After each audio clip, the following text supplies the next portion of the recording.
We're excited that you're joining us today on the You Matter podcast. This is our first episode, and we're going to be talking about you as an individual because we're all different and we all go through our challenges and our solutions a little differently.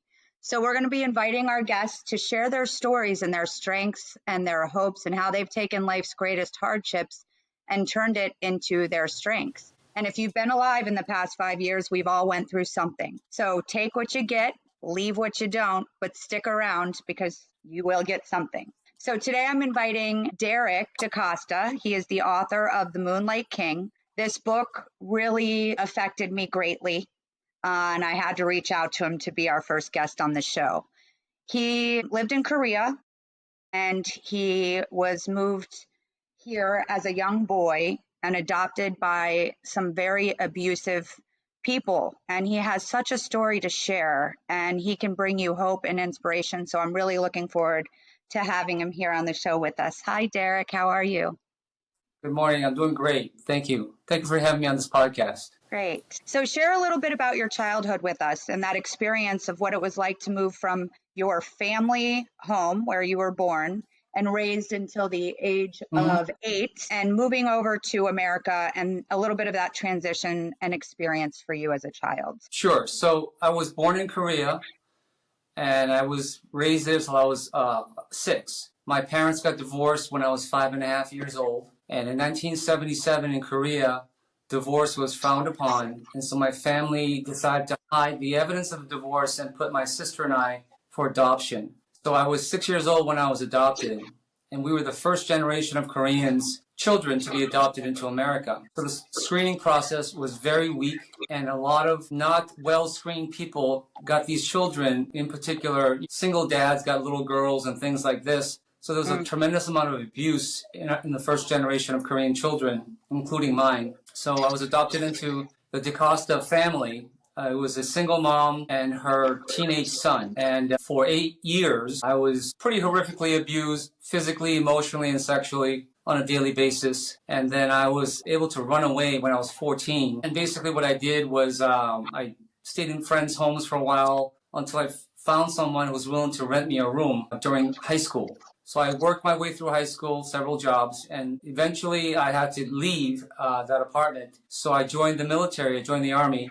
And I served as an infantry airborne soldier in the first Gulf War in 1991. And so when I came back home, I decided to become a personal trainer. And that's what I've been doing for the past 32 years, where I teach wellness and fitness and martial arts to my community as a way to help free them physically from physical pain, get them stronger and more empowered, and then teach them spiritual lessons, including meditation, and how to free themselves from the traumas and turn them into triumphs by letting go of the past, Yes. And it really is one of those things as an abused person that I was holding on to my traumas long after I escaped that house for decades. And it was really affecting my life as a man, as a businessman, in relationships. So what I did was I did a mass amount of reading hundreds of books, taking seminars and audio tapes on how to develop my core identity or change it from a victim to a victor. Yes. And that did take a while. But the thing that really helped me a lot was this book. My best friend became paralyzed in 2007 from the neck down from an accident. And it really woke me up to realize that God didn't put me here just to survive. I have to do greater things. And so I decided to write this book as a paragraph to a fitness book I wrote. A student of mine asked me, who was Korean, she said, can you write a chapter saying that you're Korean, not Portuguese? We can sell this in Korea. But that chapter turned into 3 weeks of frenzied typewriting and purging out all the demons and the fear and the anger and the resentment that I had inside of me, which was very cathartic.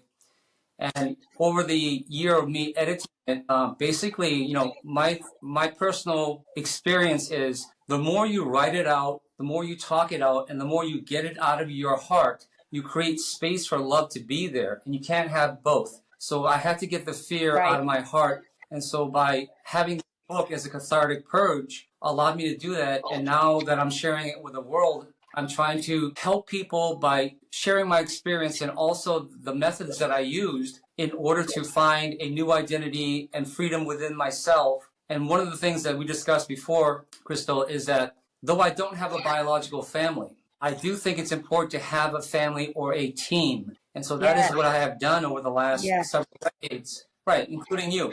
So it's important to gather teammates that support you, encourage you, and push you to become the best version of yourself, because God has a reason why you're here and you are a gift to the world. And once you figure out what that gift is, and mine is in the wellness field and speaking, but whatever it may be, music, dancing, creating, whatever it may be, right, you have a destiny to fulfill, and that destination initially can be filled with potholes and traffic jams and car accidents, but you will reach it. You need to reach it. You must reach it, because that is why you're here. And so when you allow that art of forgiveness to heal you, and you know, there's a saying in my book, forgiveness is the fragrance the violet sheds and the heel that has crushed it, Mark Twain. And I really live by that, because though I was crushed and though I was trampled upon, I don't have to decay and become ugly. I can blossom again. I can regrow again. And we all need that opportunity. And so today my mission is to spread the word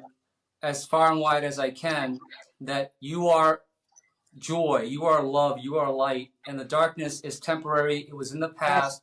And very much like a car accident you have on the highway, it's in the past. So you got to look through the front windshield and know that as soon as you decide that you want to live your purpose, opportunities will present themselves in people, places, and things to help you manifest that and reach your destiny. You just have to be open to that and let go of the grief and let go of the anger and the resentment. And so for me, the abusers that I had, though it was horrific, I know for certain, and we've talked about this, hurt people tend to hurt people unless you heal first. So the people who abused me were clearly hurt themselves.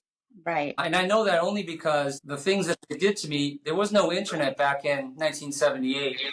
There was no way for someone to know the things that they did unless it was done to them. Right. So I feel sympathy for them. I hope that they heal. I forgive them. And now I'm living my life of truth and spreading the love and joy that you and I are trying to create in this world. Hope in this world. Hope.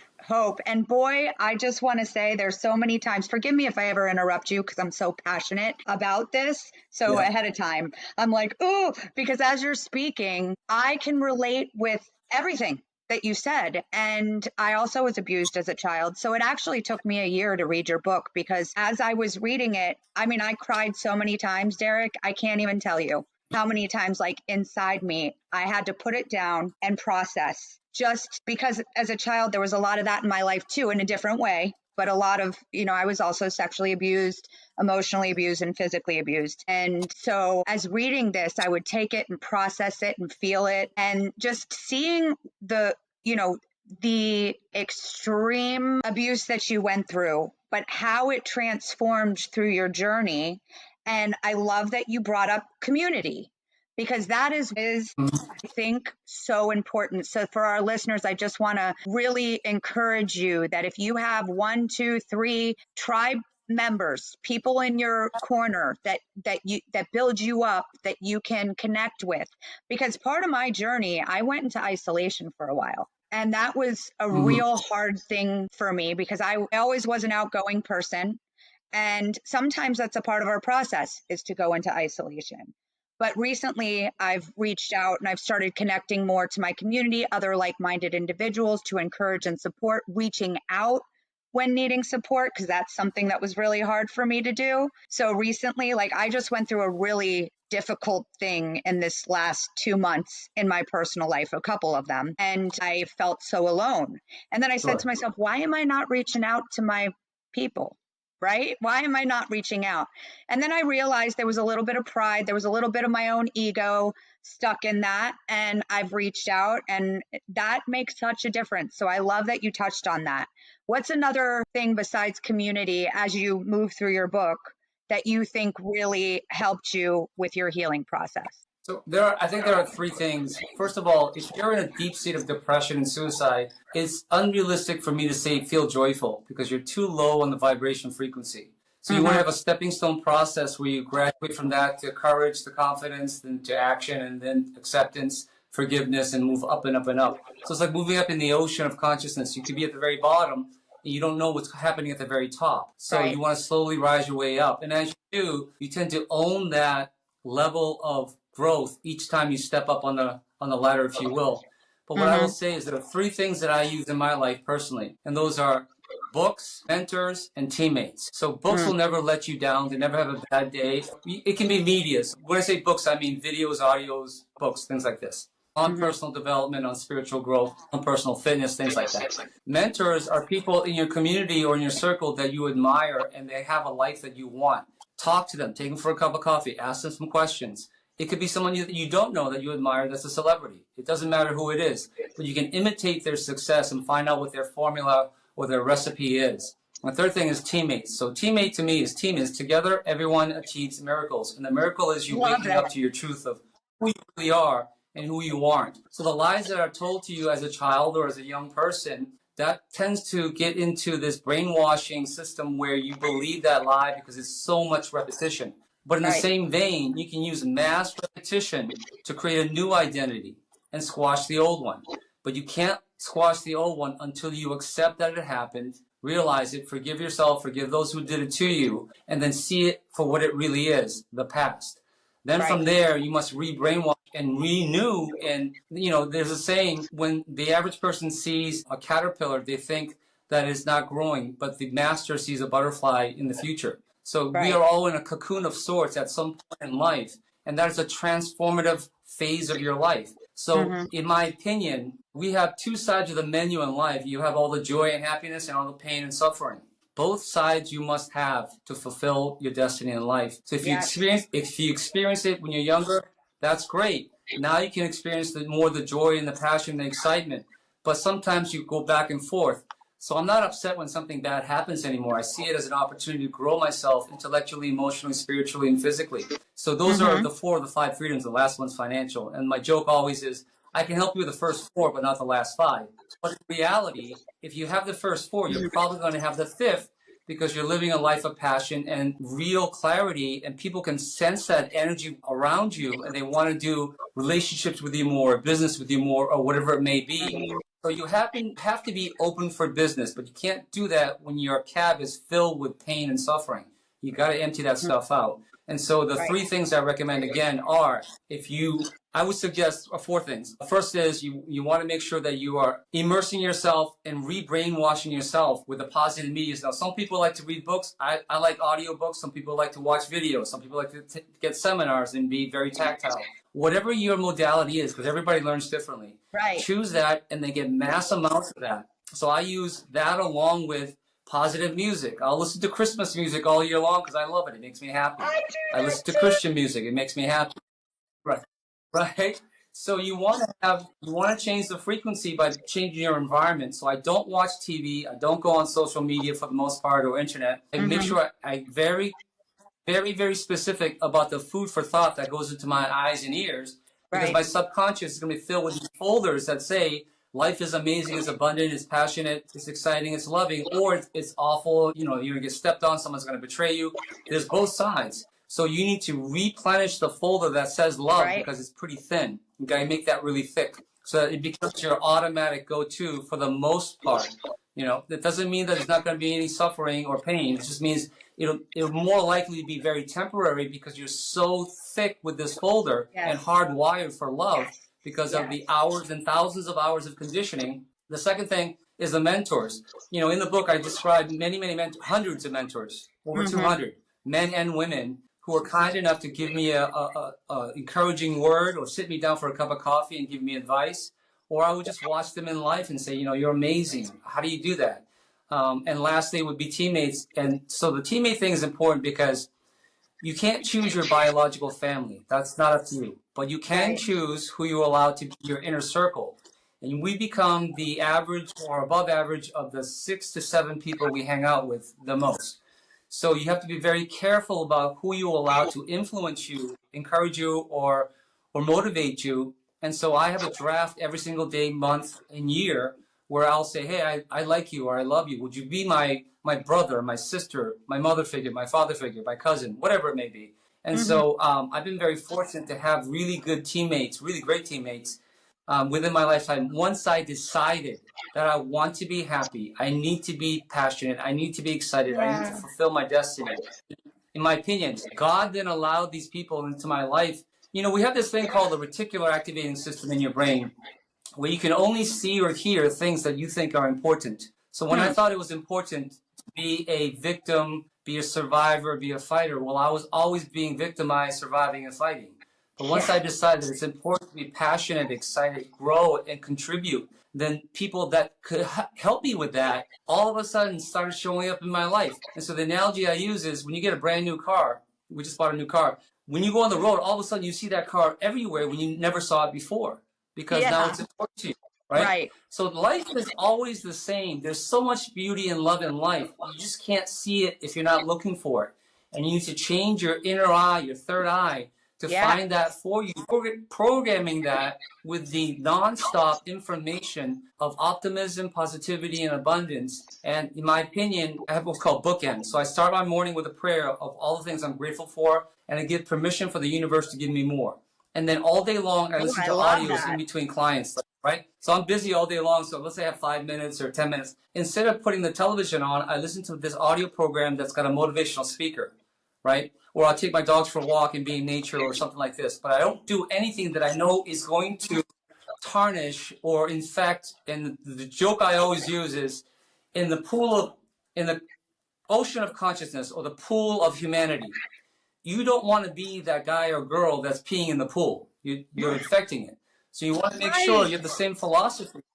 Yeah, you want to have the same philosophy for your pool of life, your kingdom, right? So you want to make sure that whatever you do, you're in charge. You and you alone are in charge of who you interact with, what you read, what you watch, and what you participate in. So in my opinion, there are no accidents, but there are controlled, scheduled events, in the sense that you can schedule in the positivity, the motivation, and the inspiration. You can't hope to go through the day and have somebody randomly bump into you, inspire you.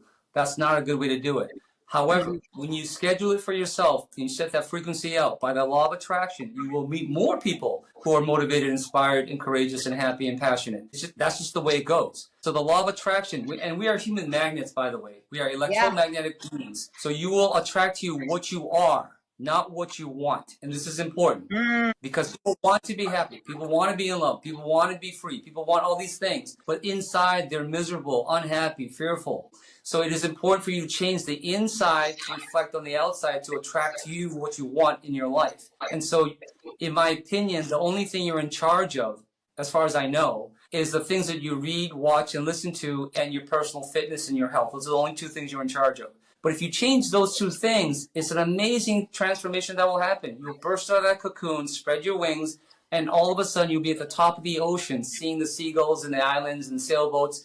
It's a wonderful thing. So it is our choice, and it is not courageous to suffer in silence like I used to think. I'm suffering, but nobody has to know about it, and just me, and so on and so forth. That is being a coward and not facing my fears and understanding that I am the one perpetuating this pain that happened to me decades ago.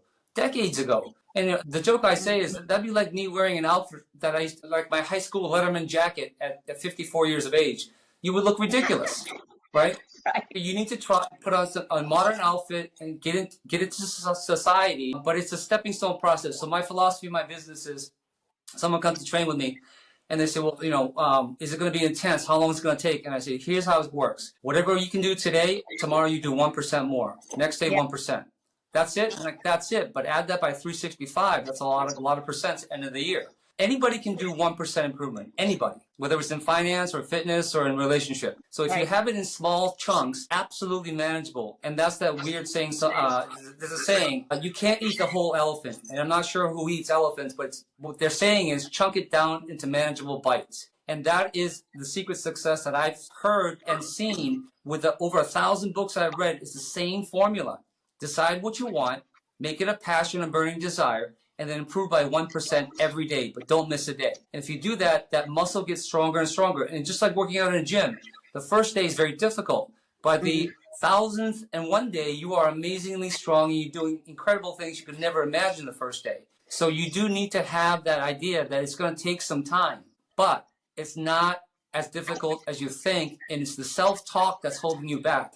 You're saying, I can't do it. I don't deserve it. And, I'm meant to suffer, or, happiness is for somebody else, or he's rich, but I can't be, or he or she's fit and I'm overweight.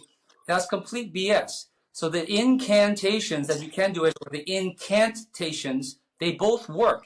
You're casting a spell on yourself. So you must take control of that and say positive, reaffirming words. And then eventually you want to have the feelings to match the words. So the words are the vibration, feelings are the frequency. If you raise the vibration and frequency, you no longer listen to AM radio. You're on XM satellite. So that's what you want. But you are the human antenna. And it's up to you and you alone to raise the energy within yourself, because we're 50 trillion battery cells. So if you raise the vibration with a healthy lifestyle, with fitness, with sunshine, with friends, with pets, with nature, good books, making sure that we have faith in our life or spirituality, all that raises the vibration and frequency. And in my opinion, people have this misconception when you see someone that you think is successful or happy that they lucked into it or they're born into it. And that may be on a small margin, but the large percentage of really successful people went through great suffering, great trials, great failures to get to that point, and they developed themselves like a muscle over the many, many years or decades to get to that place. So long-term success, the joke I use is you don't brush your teeth once and hope to not have cavities. It's conditioned every day, right? So just like that, you must condition your mind, your heart, and your body, and give it the proper nutrients every single day. And the more you do it, the more it becomes what's called unconscious competency or muscle memory. It becomes automatic. You don't have to think about it. Of course, it's awkward in the beginning because you're not used to it. But the more you do it, the better you get at, right? So it's like dance lessons. I took dance lessons once, and the guy said, "Oh, you're a personal trainer. You'll be great at this." I'm like, "Oh my God, that's a lot of pressure." That was terrible, horrible. I hope you even videotaped it because it was terrible, right? But I got so embarrassed, I started practicing at home again and again and again. So by the time we're in the fourth lesson, he said, "Wow, you're so good. Why don't you enter dance contests, for the studio?" I said, "I don't want to do that, but I just want to prove to myself that anything that I want to do, first you have to have a passion to do it.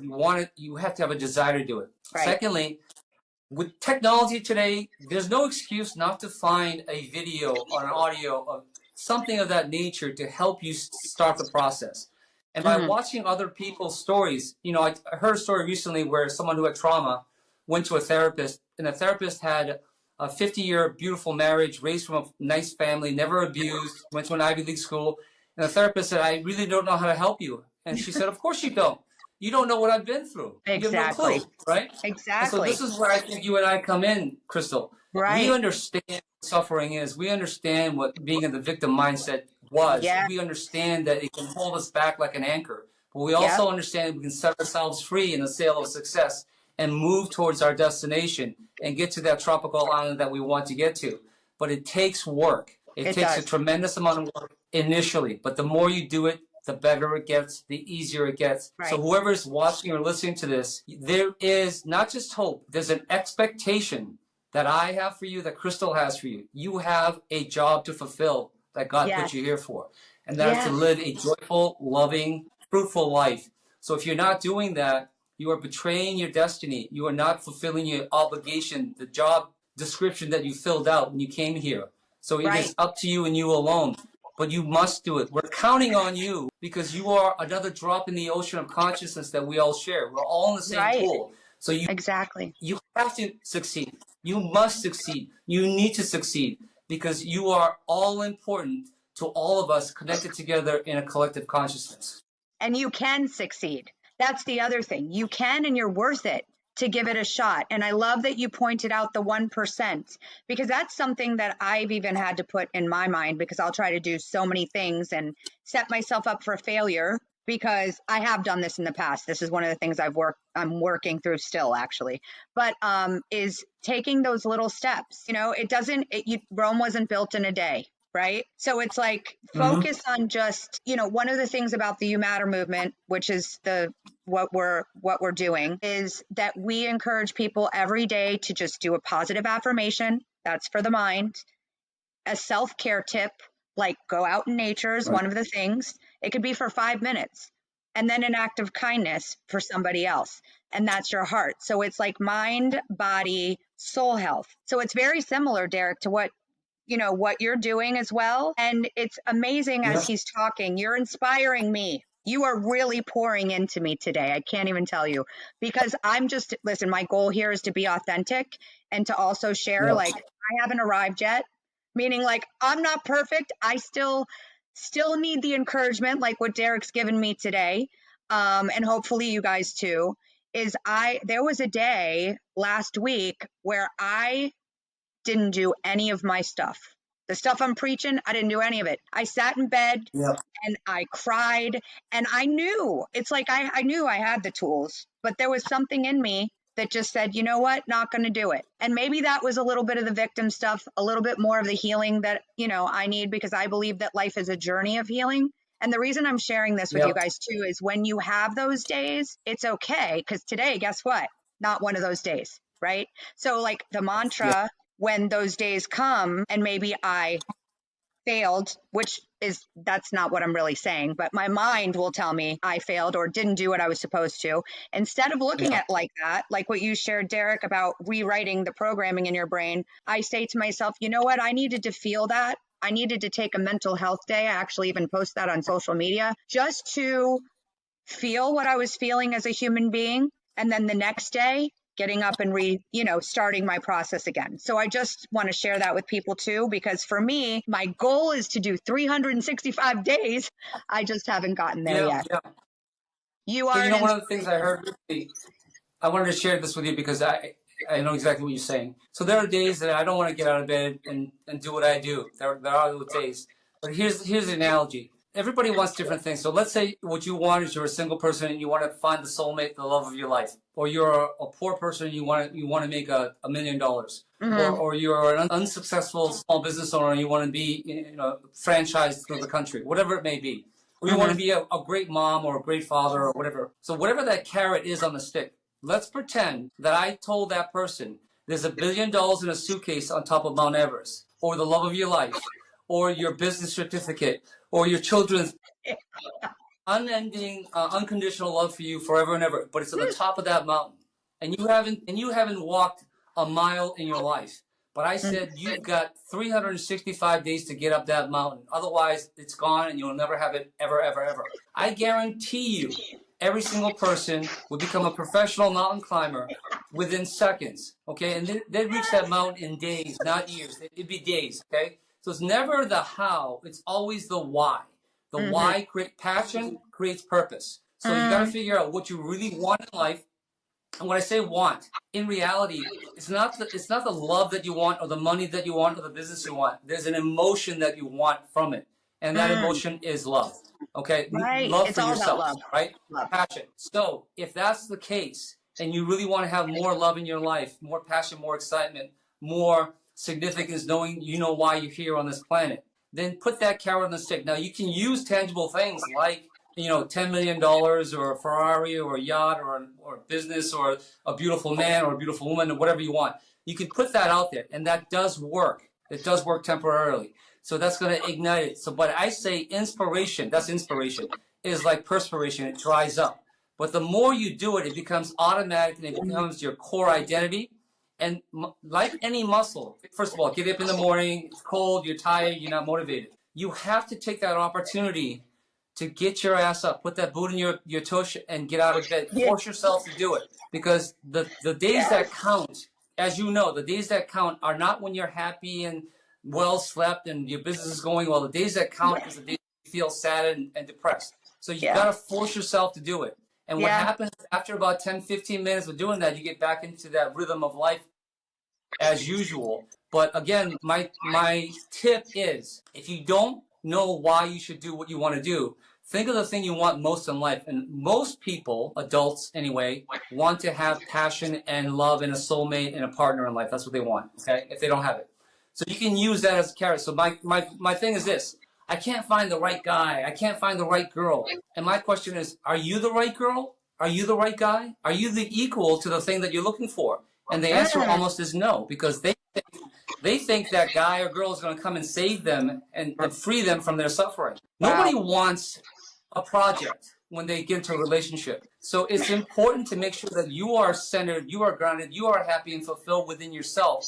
And now you are the prize. And when you're the prize, you're going to have all kinds of women and men coming at you to be a part of this prize. So reality is like attracts like. So when you level up and raise up your personal development, improve yourself and work on yourself, you're going to find relationships are easier, business is easier, life is easier, because without that hatred, anger, or fear in your heart, you see things differently because the content that you put into your eyes and ears are different. Therefore, the consciousness on how you think and receive things will be different in a good way, in a positive way. So in my opinion, when I was suffering, when I was in my 20s, couldn't find the relationship I want, the job I liked, the place I wanted to live at, I didn't have good friends. It wasn't them. It was me, because I felt like I didn't deserve any more. So I never grew myself to accept that, because there is such a thing as the fear of success. Because if you've had a life of failure, if you will, in quotations, and failure is a part of fear, and fear is failure expected, action required. But you live this life for a long time, and they call this institutionalized, Crystal. People in prison for 10, 20, 30 years, when they get out, some of them, a lot of them will commit a crime to go right back in, because that's all they know. And so a lot of abused women in particular in relationship, when they leave their husband or boyfriend, they don't know how to live life without that abuse. And a lot of times they'll go back to that man or woman who's abusing them, because that's what they're conditioned to realize as their truth. So it's really important to have that in your awareness that, yes, I hate suffering, but are you ready for the joy of success and the responsibilities that come with success? Because there is such a thing. So it is important to develop yourself gradually so that you enter success stepping stone, 1 inch at a time. And the law or the rule that I follow is called Kaizen, which is 1% improvement in every facet of your life, intellectually, emotionally, spiritually, physically, and financially. Can you say that one more time? I want you to stop you there for a sec, because I want you to say that one more time. Kaizen. Kaizen. Okay, keep. It's a Japanese word, and it's a philosophy that the whole country lives by. And they improve. This is why they kicked our ass for so many years in business and cars. They improve their life in every facet, intellectually, emotionally, physically, spiritually, financially. And as a result of that, everybody improves as a country. So what I'm saying is, let's steal that idea. Let's steal it and adopt it into our own idea. Cheat in a positive way. I'm a big believer in cheating. When you find something good, copy it. Use it for yourself. Yes. So every single day I do the Kaizen rule for my business, my personal relationships. I have to. I don't want to. I should improve. I have to improve how I am as a teacher, as a family member, as a community member. I have to improve it. My personal fitness, I have to improve it. My finances, I have to improve it. And that's exciting, because the more I do it, the better, easier it gets. So Kaizen is the easiest way to adopt a philosophy that you can absolutely start today. Today you can do one thing that you haven't done before. So in fitness, somebody says, I want to get fit. I don't know you. We're in an elevator. What can I do? Well, I say, well, how much water do you drink? I don't drink any water. Well, drink 1 glass of water. 1 glass of water and I'll be fit? I'm like, no, but you'll be fitter. And then tomorrow drink 2 glasses, and then 3, and then 4, then start adding some exercise and some stretches and so on and so forth. Well, that's a lot. Exactly. That's why you do one thing each day and keep adding to it each and every day. It is a grounded philosophy that has worked for centuries, thousands of years, in fact. All the successful people and philosophers in history have used this process. It just didn't call it Kaizen, but that's what it is. So if you have it as that mentality, then it is manageable. You don't have to do 100 push-ups in one day. Do 1, tomorrow do 2, and then 3, and so on and so forth. So in that manner, you'll see a gradual process so much where people that you haven't seen in 3 months, 6 months, or a year will come up to you and say, what happened to you? Yeah. What do you mean? You look great. You're glowing. You're fit. You're happy. What happened to you? Right? And so that's the positive reinforcement that we need to have. So I just want to say, you're preaching. I mean, seriously, this is some preaching, Derek. For real. You know, like, I'm saying that because so much of what you're saying is encouraging me personally. I mean, you are hitting it on the head. So I hope the listeners are really taking to heart what Derek is sharing here. And I would love for you to share with the community, how can they get in touch with you? How can they get your book? What's a way to connect with you personally? Yeah, so you can just go to moonlightking.com. All the information, how to reach me for public speaking or for book signings or book clubs are there. All the proceeds go to local libraries to fund children's library cards and encourage them to read and Yes. grow as a result of me reading and becoming free. As well as if you want to, you can also go to Kikfit.com, which is KIKFIT.com. It's basically the same website. So moonlightking.com would be the best way. And I also have a Facebook page, an Instagram, a YouTube, and things like this. But yeah, I do encourage people to start the process, read the book, get the information. Each chapter has lessons. At the end of the book, I give an itemized list of what to do in order to recreate yourself and regrow yourself into the true identity of who you really are and live your life with passion and excitement and love and abundance. And that's what I wish for you. That's what I wish for the world. I want this world to become one family once again as we used to be, in love. Amen. See, amen. So I just want to say, Derek, we're going to be doing a book club too coming up, and The Moonlight King is going to be our feature book for this year. Derek and I have gotten to know each other a little bit over the last few months, and I'm so excited for him to join Hope Unite in the mission of doing one good thing every day to change the world, doing it together. So our mission is to encourage people to connect with other people kindly every day.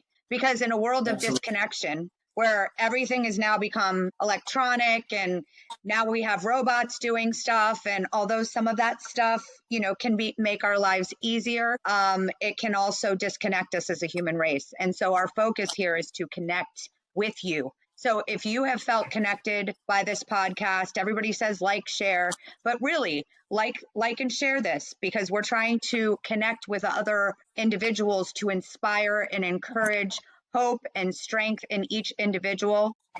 So we're hoping that that's what this message did. And we're going to have Derek back on multiple times, hopefully, to just keep this conversation going, because we're so aligned, Derek. I mean, one of the things that I've experienced recently is people will look at me, and I'm sure other people that are listening to this have experienced this, and say things like, you're glowing, or, you know what I mean? There's like all of these different things, because we are energy. We're just in flesh suits.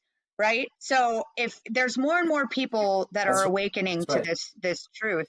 And one final topic I really want to discuss is spirituality, because for me, that's the center of all things for me. So I'd like to talk to you or get your feedback a little bit on the spiritual journey and how much of it you see from a spiritual standpoint. Well, the spirit is always within you. The only reason is you're not feeling it. I use the pool analogy. Picture 8 billion drain plugs on the bottom of a pool. Yours is one of them. If you're not feeling spirituality, it's not because the pool is on top of you. You have to unplug that drain plug and let it flow through you.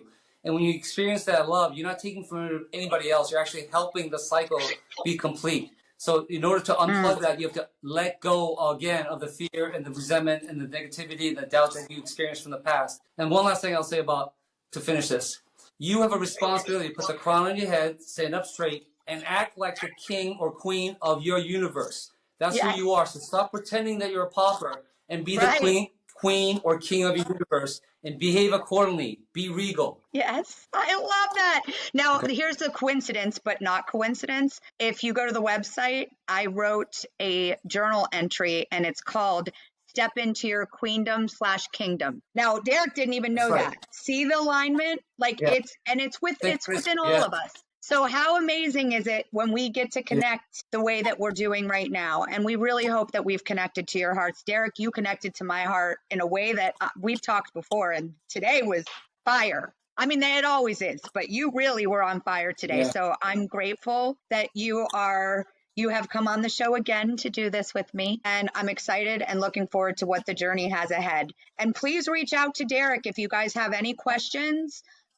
If you'd like to get his book, I encourage everybody listening to get his book. It is life-changing. It was for me. And what an amazing writer you are. That's another thing. I was in your life. I know everything about you. That's how I feel. You really pulled me into the experience. And that's something, that means a lot to me, because there was so much connection in your story. So I really encourage people to go on Amazon and get his book, reach out to him directly, and we'll just continue the journey.